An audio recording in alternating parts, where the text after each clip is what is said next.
बिस्मिल्लाहिर्रहमानिर्रहीम। अस्सलाम वालेकुम। आप देख रहे हैं हालात। मैं हुसैन चौधरी।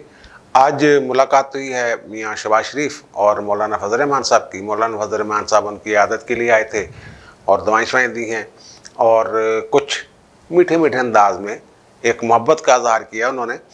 तो वो क्या कहते हैं, हल्के हल्के तनज़ या मोहब्बत या जो भी आप कहेंगे, इस पर बात करेंगे वो कैसे किया उन्होंने।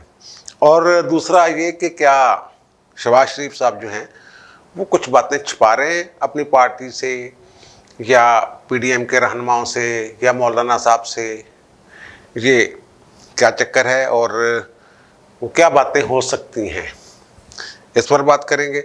और फिर जो है ये मुलाकात और फिर मीडिया टॉक, उसके बाद जो वज़ीर हैं वफाकी ख़ास तौर पर, उनको बड़ी वो तकलीफ़ हुई है, फौरी तौर पर मैदान में हैं। फवाद चौधरी साहब ट्वीट श्वीट किया है, कोई टीवी चैनल पे बैठे हैं, फौरी इलेक्शन का जो मुतालबा है उस पर शायद इनको कोई धचका लगा है। ये वज़रा जो हैं ख़ास तौर पर वफाकी वज़रा और गेट नंबर 4 वाले वज़रा, ये क्यों परेशान हैं अचानक, इस पर बात करेंगे। लेकिन इससे पहले थोड़ी सी बात करेंगे तहरीक लब्बैक के साद रिजवी जो हैं, वो एक वीलाग में मैंने जिक्र किया था कि जनाब उनका जो नज़रबंदी थी वो कलअदम कर दी थी लाहौर हाई कोर्ट ने, लेकिन वो रिव्यू बोर्ड में चल गए, वफाकी रिव्यू बोर्ड में। और वो जो सुप्रीम कोर्ट के जज की सरबराही में होता है और हाई कोर्ट्स के 2 जजेस होते हैं, जस्टिस मकबूल बाकर साहब की सरबराही में था, तो उन्होंने 1 माह की एक्सटेंशन दे दी थी और इन्होंने छुपाया था कि जनाब उनकी नज़रबंदी तो कलअदम कर दी है लाहौर हाई कोर्ट ने। तो मैंने कहा था ये नहीं हो सकता, वो बोर्ड कैसे तस्वीर दे सकते हैं जबकि वो तो नोटिफिकेशन ही मौजूद नहीं है। तो फिर आज हंगामी तौर पे कह लें इजलास हुआ है रिव्यू बोर्ड का दोबारा, और वीडियो लिंक के ज़रिए वही, तो वो जनाब वफाकी हुकूमत से उन्होंने यही पूछा है कि भाई जी वो किस नोटिफिकेशन पे आप चाहते हैं कि हम तस्दीक करें। तो वो फिर जनाब वो आए बाएँ शाएँ, कोई नहीं हुआ। तो उन्होंने कहा जनाब वो हम अपनी दरख्वास्त वापस लेते हैं नज़रबंदी में तस्दीक वाली। अब उनकी जो नज़रबंदी है वो तो होगी ख़त्म।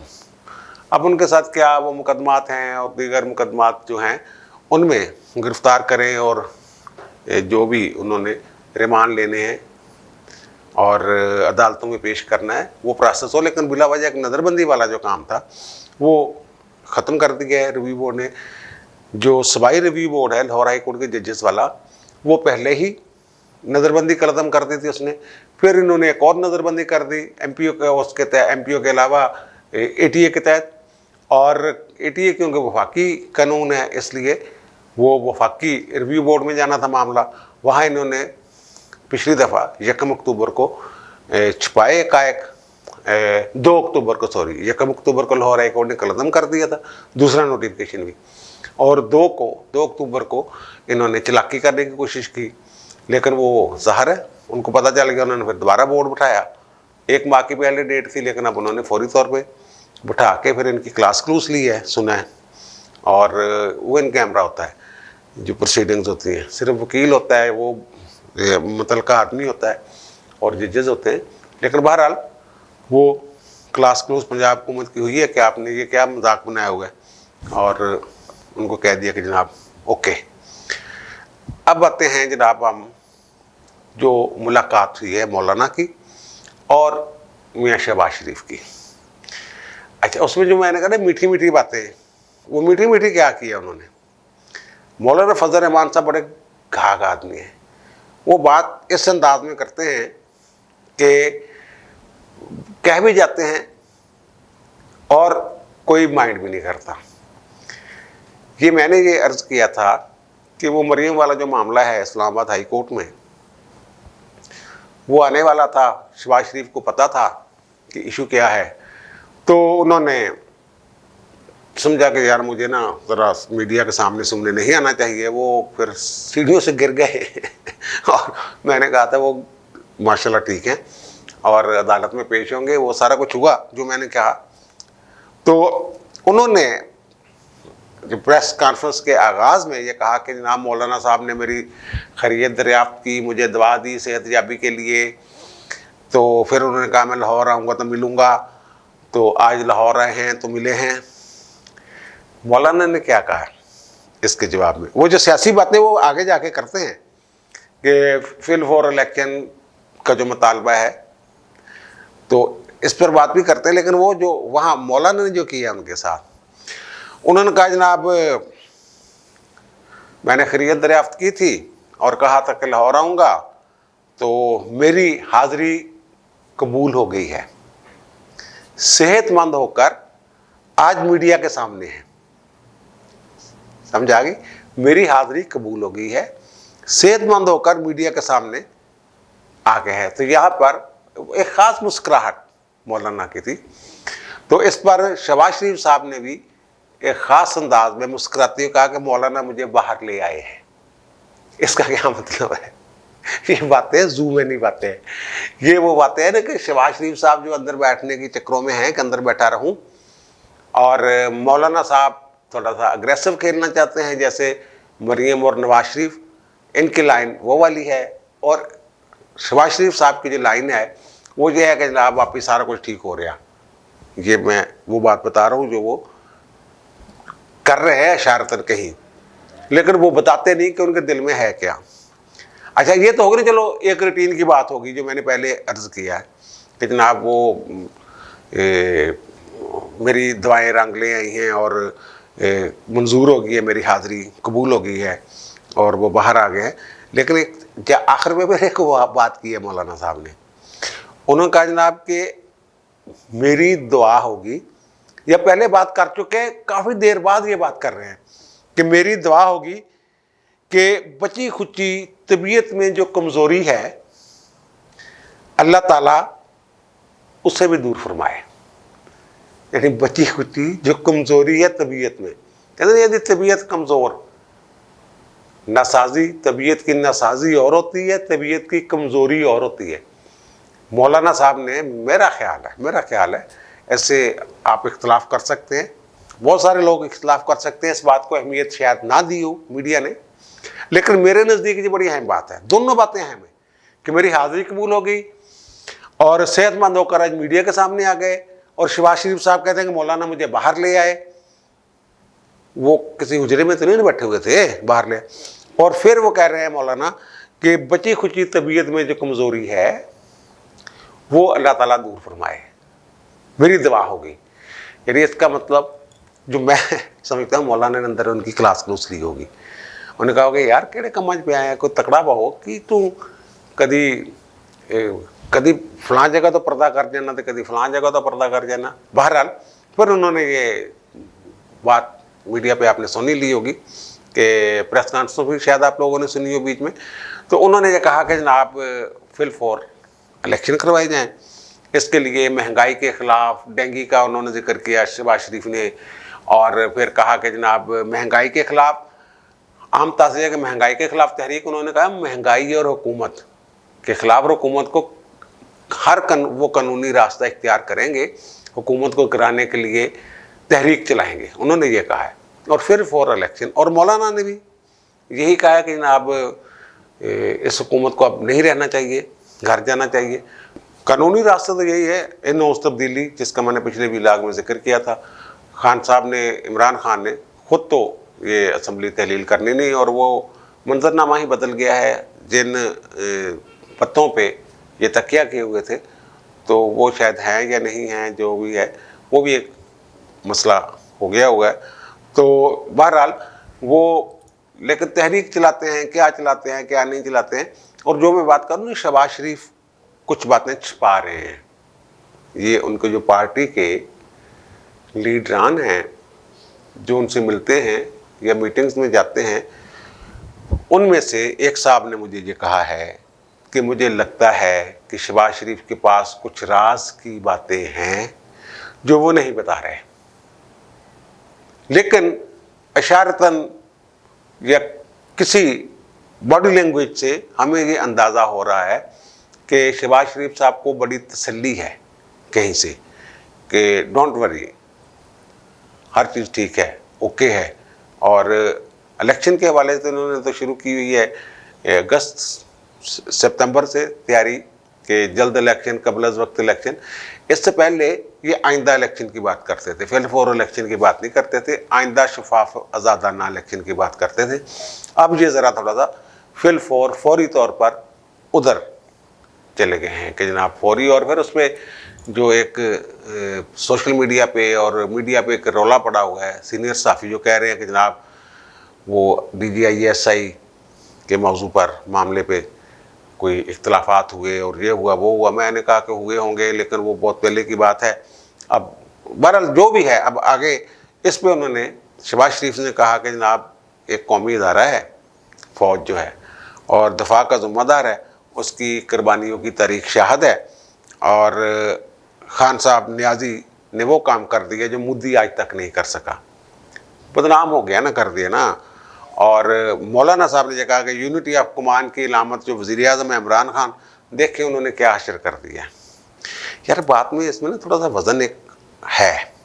वज़न इसमें ये है कि इन्होंने वो जब जनरल बाजवा की एक्सटेंशन थी तो दूध दिया था, कैसे महंगी डाली थी, और कहा जनाब आपकी एक्सटेंशन है, आप जाने और ये सियासत जाने, पार्लियामेंट जाने और अदलिया जाने, मुझसे तो किसी की मिन्नतें होती नहीं।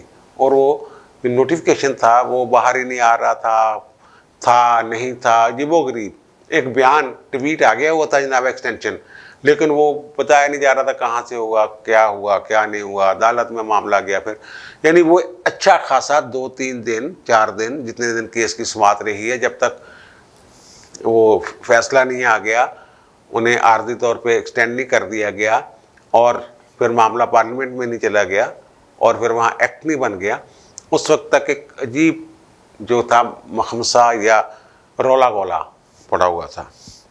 तो फैज़ हमीद साहब वाला यही, वो तो खुद चाह रहे हैं कोई कोर मिल जाए इनको, कि 1 साल मिल जाए उन्हें, ताकि वो जो रवायत है कि कोर कमान की हुई, वो कहते हैं कानून में कहीं नहीं लिखा हुआ कि कोर, लेकिन एक रवायत है जिसको फॉलो किया जा रहा है मुसलसल। तो इसको देखकर मुझे शेख सादी की एक हकायत, जो उन्होंने किसी हकायत में कहावत बयान फरमाई है, वो कहते हैं कि कम ज़रफ़ को कभी इल्म ना सिखाओ। ये कैसे अजीब बात है, कम ज़रफ़ को कभी इल्म ना सिखाओ। वो इल्म सीख कर आलम बनकर सबसे पहले अपने उस्ताद का गला काटेगा। ये शेख साद, मुझे इसकी समझ नहीं आती थी यार, इल्म सिखाना की बुरा हो सकता। अब समझ आनी शुरू हुई है कि जो आलम बन जाना मतलब किसी मसनद पर विराजमान हो जाना, बड़ा हो जाना। आलम भी तो एक बड़ा ओहदा था उस दौर में, तो वो यानी आलम बनकर अपने उस्ताद के हिसाब से जिससे सीखा है गला काटेगा।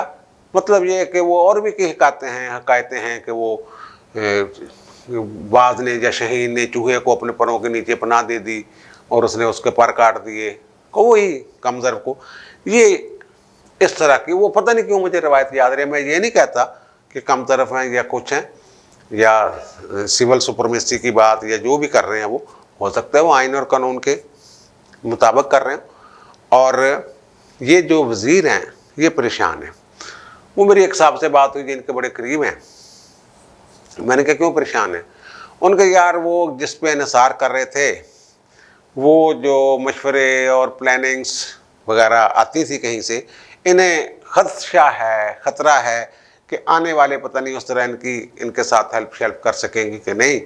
और जो हमारे फवाद चौधरी साहब हैं, उन्होंने कहा जनाब मौलवी साहब यानी मौलाना फजल रहमान साहब को उन्होंने ये तरह सही, उन्होंने जो भी लैंग्वेज है बहरहाल उनका तो एक है ना, तो वो कहते हैं जनाब के एक प्लेट के लिए पूरी देख क्यों उल्टना चाहते हैं मौलाना साहब। और फिर शहबाज शरीफ साहब पहले तय कर लें कि वो पार्टी के अंदर हैं भी या नहीं, ये उनकी ट्वीट है, या फिर बड़े मियाँ साहब ने बाहर कर दिया है। और मौलाना शहबाज शरीफ के साथ मिलकर अंजुमन मुतासरीन बनाए, नून लीग की सियासत को बड़े मियाँ यानी मियाँ नवाज शरीफ और उनकी साहबजादी ने दफन कर दिया है। ये पाकिस्तानी अवाम को बेवकूफ़ नहीं बना सकते। और फिर अगर जमात दफन हो गई है तो आप बयान दे के क्यों जिंदा कर रहे हैं उसको? ये बात है ना कि अगर मरियम और नवाज शरीफ ने कोई ऐसा ले लिया बयानिया या ऐसा स्टैंड ले लिया है कि उनके ख्याल में जमात ख़त्म हो गई है उनकी, तो फिर वो बार बार उसका जिक्र फौरी रद्द अमल दे के क्यों ऐसा कर रहे हैं? और जब पीडीएम बनी थी और ख्वाजा आसिफ और शहबाज शरीफ अंदर गए थे तो मैंने ये कहा था कि जिन्होंने मफाहमत की बात करनी है उनको तो आपने जेल में डाल दिया है, उनको बाहर होना चाहिए। अगर शहबाज शरीफ इनके ख्याल में कुछ कर सकते हैं, खामोशी इख्तियार कर सकते हैं या कमज़ोर पड़ सकते हैं, और जो मौलाना ने कहा कि उनकी तबीयत की कमज़ोरी अल्लाह ताला दूर करे, तो फिर इनको तो प्रमोट करना चाहिए। जैसे शेख रशीद कभी कभी प्रमोट करता है शहबाज शरीफ को बातों में कि जनाब वो काबिल कबूल हैं और वो फिट हैं और ये हैं। ये तो शहबाज शरीफ को भी कह रहे हैं कि जनाब तू कौन आ, तेरी तो पार्टी जो सीहत ही नहीं तो तेरे तो कट देता होया। और नून लीग जो ये समझ रहे हैं कि नवाज शरीफ और मरीम नवाज ने उसको ख़त्म कर दिया है, तो फिर आप एकदम घबरा क्यों जाते हैं? ये ऐसा रिएक्ट क्यों करते हैं? इसका मतलब ये है कि वो जो मैं बात कर रहा हूँ कि शहबाज शरीफ के पास कुछ बातें हैं ऐसी जो वो नहीं बता रहे, और ज़ाहिर है ये गेट नंबर 4 वाले जो हैं इनको भी कहीं से थोड़ी बहुत तो होगी ना, कोई कान में को पड़ी होगी ना आवाज़ कि क्या होने जा रहा है क्या नहीं होने जा रहा। तो ये इसलिए खौफजदा है, इसलिए ये वो एक बंदा है जो पार्टी में है ही नहीं आपके ख्याल में, उससे भी डर रहे हैं आप। और एक बाप बेटी हैं जो आप समझते हैं कि जमात ख़त्म कर दी है उन्होंने, उनसे भी आप डर रहे हैं। इनकी कोशिश अब ये होगी जो मुझे बताया गया है, खान साहब ने असम्बली नहीं तोड़नी है, ये अब वो बात जो है ना वो कह रहे हैं कि वो 99% जो है ना फीसद ये बात है कि वो असम्बली तोड़ने के अपोजिशन में नहीं है। अगर तोड़ेंगे तो उनको पता है कि भाई मैं शहीद शूद तो बन नहीं सकता सियासी, तो जितनी देर है वो पकाओ देखा तो हलवा खाओ, उस टाइप काम चल रहा है। तो ये जो फवाद चौधरी साहब जैसे लोग हैं जो उनके थोड़ी सी कान में बात पड़ी हुई है, अब इनकी कोशिश ये होगी कि शहबाज शरीफ को उस बात से पीछे हटाया जाए, या शहबाज शरीफ के साथ जिन लोगों ने कोई मामला कर लिए हैं या कर रहे हैं या फाइनल हो गए हैं या फाइनल हो रहे हैं, साफ शफाफ इलेक्शन आइंदा जो भी होंगे और टफ टाइम देने की बातें वगैरह, कि उनको फिर आपस में दरार डाल दी जाए, वो काम ना होना दिया। सिविल सुपरमेसी की बात की जाए कि आप देखें ना, वो तो सिविल सुपरमेसी के लिए वज़ीर-ए-आज़म डट गया, खड़ा हो गया। ये खबर कहाँ से आई, कैसे आई कि जनाब वो मज़ाहमत कर रहे हैं, वो डट गया है वगैरह। ये देखें आप, जिनके ट्वीट देखें वो कौन लोग थे जिन्होंने ये ट्वीट शुरू किए और कौन डटने वाली बात कर रहा था, कौन दूसरी बातें कर रहा था। तो अब इनकी कोशिश ये होगी कि वो मामला फाइनल ना हो, फेयर शफाफ। लेकिन ये बात तय है, जो मेरे सोर्सेज हैं और मेरा तज्जिया है, ये है कि इमरान खान साहब जो 2028 वाली बातें सोच रहे हैं, 10 साल के लिए लाए हैं, खुल्लम खुल्ला कहते थे ये लोग, इनके जो मुकर्रर किए होते तर्जमान DGI SPR की तरफ से, वो खुल्लम खुल्ला कहते हैं जनाब 2028 तक है। अब वो बातें भूल जाए, ये तर्जमान भी, खान साहब भी, और 5 साल मज़ीद जो है वो नहीं। लेकिन ये जो इनकी नून लीग की बात थी कि 2023 वाले इलेक्शन तक इंतज़ार करें, ये फिर 4 इलेक्शन से थोड़ा सा, लेकिन ये मैं समझता हूँ ये एक सियासी भड़क है जो शहबाज शरीफ साहब ने लगाई है, शायद मौलाना खुश करने के लिए। इलेक्शन बड़े मियाँ साहब की ख्वाहिश यही है कि 2023 में हो, थोड़ा बहुत आगे पीछे हो जाए तो हो जाए। लेकिन बहरहाल फिर भी कुछ पता नहीं होता कि मामला इस डगर पे चले जाएं कि कबल वक्त इलेक्शन करवाने पड़ जाएं, कुछ भी हो सकता है। लेकिन वो आइन के ताबे ही होगा जो होगा, गैर आइनी मार्शल लॉ ये वो इसकी गुंजाइश मुझे दूर दूर तक कहीं नज़र नहीं आ रही है। मुझे ये इजाज़त, इंशाल्लाह दोबारा मुलाकात होगी नए व्लॉग के साथ। अल्लाह हाफ़िज़।